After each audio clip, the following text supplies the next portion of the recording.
Cherche aventurier avec de solides connaissances en histoire, des talents d'archéologue et surtout une patience à toute épreuve. Si elle existait, c'est à cela que pourrait ressembler une petite annonce pour chasseurs de trésors. Et vous allez le voir, la figure d'Indiana Jones n'est presque pas une caricature. Alors au catalogue des Graals convoités par ces enquêteurs hors pair, on trouve l'or des navires espagnols du XVIIe siècle, des météorites rarissimes ou encore des effets personnels de soldats de la grande armée de Napoléon. Leur pari, réussir là où tous les plus grands experts ont échoué et parfois depuis des siècles. Une pugnacité bien souvent récompensée. Chasseurs de trésors, c'est un grand reportage de Gary Grably et Hélène Ekman.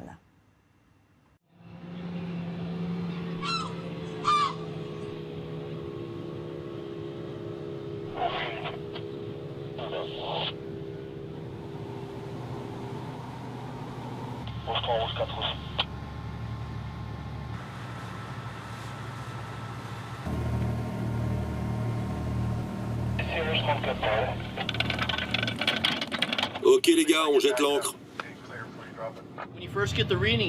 Quand on plonge, on ne sait jamais à quoi s'attendre. On espère toujours tomber sur de l'or ou des bijoux. À chaque fois, c'est la grande inconnue. Dès que tu arrives au fond, surtout, règle bien la fréquence de ton détecteur. Je paye ma tournée si tu trouves quelque chose avant moi. Ok, T'en fais pas, je serai très content de te l'offrir. ça marche. Au large de la Floride, cela fait plus de 50 ans que John Brandon traque sans relâche lors des galions espagnols. Coulés il y a 300 ans, ces navires transportaient une fabuleuse cargaison. C'est une partie du trésor.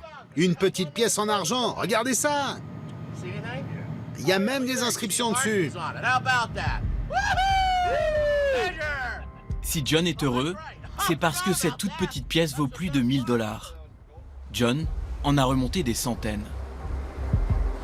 Chasseur de trésors, un métier qui fait rêver et qui peut aussi rendre riche, très riche.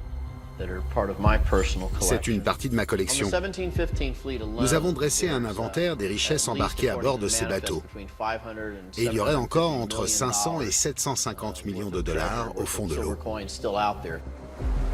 Dans le monde, ils sont une poignée à exercer cette activité. Là, il y a un petit courant parce qu'en fait, il y a une rivière tout en amont qui vient du côté de Brily. Sur la rivière Bérésina, en Biélorussie, Jérôme Beaucourt cherche lui un tout autre trésor. Il est sur les traces de la grande armée de Napoléon. C'est incroyable, c'est vraiment émouvant, voilà, c'est la petite histoire dans la grande histoire. Jérôme et ses amis se donnent une semaine pour trouver les trésors cachés au fond de l'eau. Les trésors de Luc Labenne tombent directement du ciel.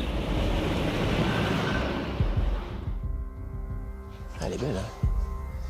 Elle est belle. Des météorites rarissimes. Elle est belle, belle, belle. Hein. Il y a un truc qui m'intrigue. Cette année, il part les chasser dans le désert le plus aride du monde, au Chili. Un voyage éprouvant, mais à la clé, une découverte inespérée. Les trésors se cachent parfois juste à côté de chez nous. Yannick, il est là le trésor! Et ça, David Cuisinier l'a bien compris. Il fouille uniquement en France, chez des particuliers. Et il déniche parfois des pépites. Je peux te dire que celui-là, il est là depuis très longtemps. Tous les moyens sont bons pour y arriver. Enquête sur l'univers étonnant des chasseurs de trésors.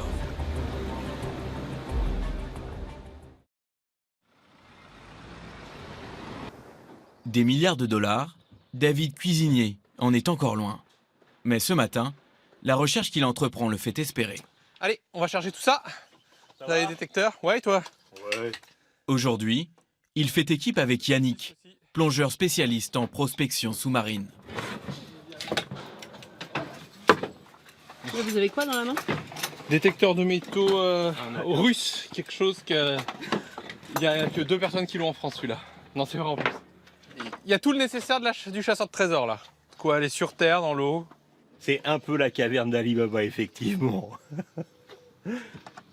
Mais c'est ma caverne à moi.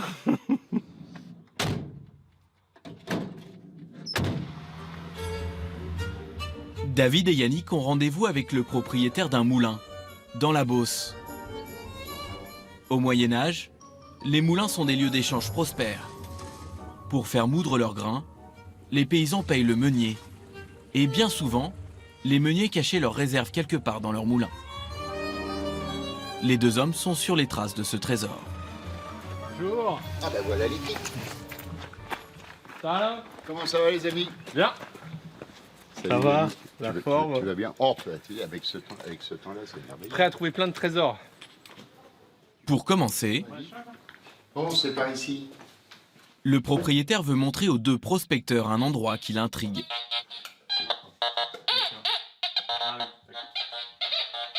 Ah bah il y a peut-être quelque chose dedans, mais bon, je voulais pas la scier quand même pour parce qu'elle est utile. Là, hélas, c'est des clous qu'il y a.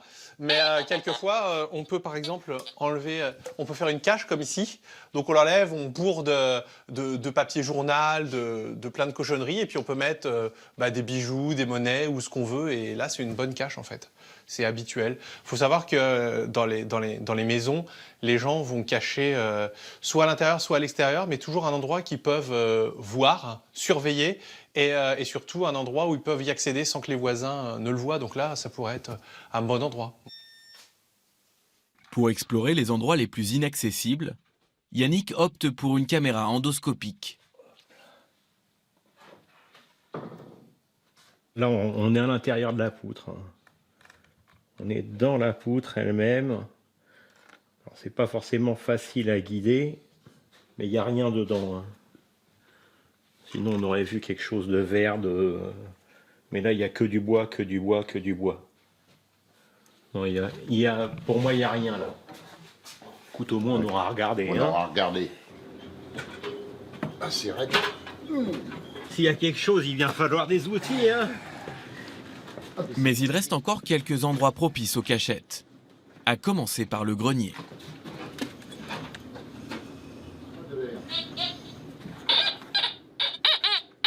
Et là, malheureusement, on n'a que du fer. Typiquement, il y a vraiment une grosse cache au-dessus là. Tu vois, il y a de la place. Il y a une énorme araignée que je vois d'ici. Yannick, il est là le trésor. Amène l'échelle. Viens voir ici, il y a un beau trou. Et c'est pas mal, ça en plus c'est rebouché avec une espèce de tuile ou du carrelage. Ça me plaît ça. D'après toi? C'est du chiffon. Oh.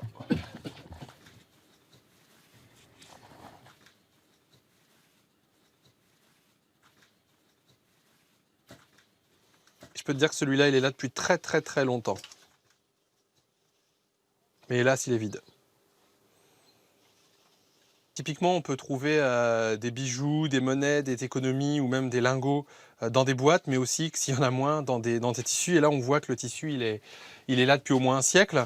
Puis il était bien caché, donc c'est exactement ce genre d'endroit qu'on cherche. Là, malheureusement, il n'y a rien eu dedans. C'est dommage. Mais la bonne nouvelle, c'est que tu es sûr que une fois que tu l'auras vendu, les propriétaires vont pas retrouver de l'or dedans. Je laisse rien.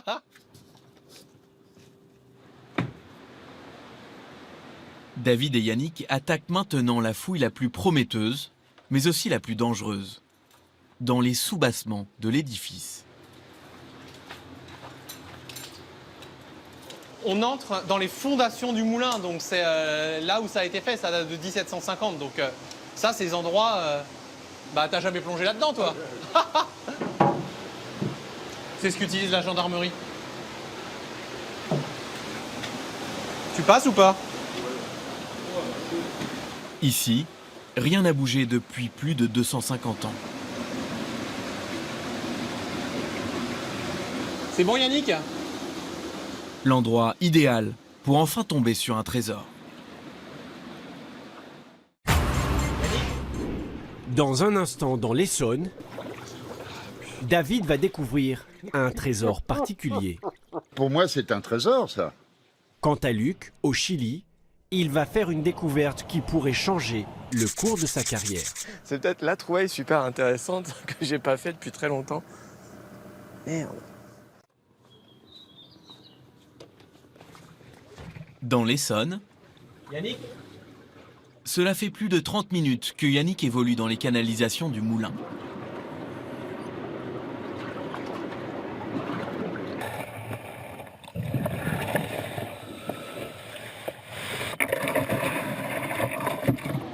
Tu vois, il y a de la ferraille partout, absolument partout.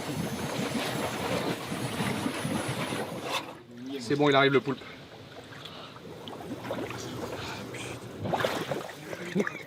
Oh putain! Ça, c'est la fêtoire à féfé, hein. Qu'est-ce que c'est? C'est un fusil de chasse, comme on dit, le faucheux. C'est un truc à amorce.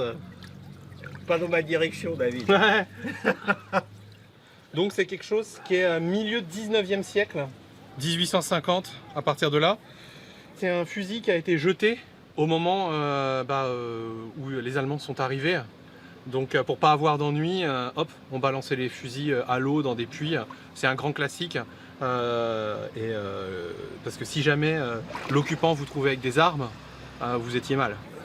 C'est le fusil de tes arrière-grands-parents là. Ah, merci David. Pour moi, c'est un trésor, ça. C'est tout. Il n'est pas jaune, mais c'est un trésor. On vous sent un peu touché par cette trouvaille. Bien sûr, parce que... Bah viens. Parce que ça fait des années que c'est ici, et en gros, c'était sous mes pieds, hein, sans que je le sache. Il a trouvé une monnaie. Hein. Il y a des monnaies? Ouais. Regarde. Oh la pastèque. Alors c'est un monneron. En effet, les monnerons c'était fait en Angleterre pendant la Révolution. Celle-là, elle date de 1792. Donc voilà, on a une monnaie de la Révolution. C'est quand même assez rare parce que ça a été thésaurisé, fondu. Et voilà quoi. Ça a été détruit à la période où elle valait plus rien. Ouais, donc là on a de la chance de l'avoir trouvé. C'est un peu comme les Napoléon III qu'on trouve de partout, quoi. Ça a été jeté. C'est écrit 14 juillet dessus, quoi. C'est quand même une pièce de la Révolution française, c'est notre histoire. Hein.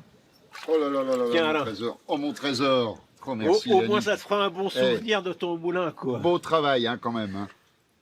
Beau travail. Ouais. Les monnaies de mon moulin, c'est pas les lettres. Ouais, les monnaies de mon moulin. En France, la chance a fini par sourire aux palasites découvertes dans l'histoire. Le chasseur de trésors a remporté son pari, mais pour lui comme pour les autres, la quête est sans fin.